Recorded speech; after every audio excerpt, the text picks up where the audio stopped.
புனித லூக்கா எழுதிய பரிசுத்த நற்செய்தியிலிருந்து வாசகம். எலிசபெத்துக்கு பேறு காலம் நெருங்கியது. அவர் ஒரு மகனை பெற்றெடுத்தார்.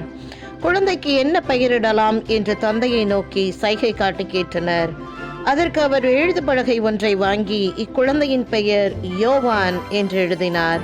எல்லோரும் வியப்படைந்தனர். அப்பொழுதே அவர் வாய் திறந்தது, நா கட்டவிழ்ந்தது.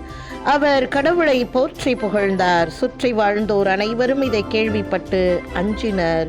இச்செய்தி யூதேயா மலைநாடெங்கும் பரவியது. கேள்விப்பட்டவர் பலரும் இச்செய்தியை தங்கள் உள்ளங்களில் இருத்தி இக்குழந்தை எப்படிப்பட்டதாக இருக்குமோ என்று சொல்லிக் கொண்டனர்.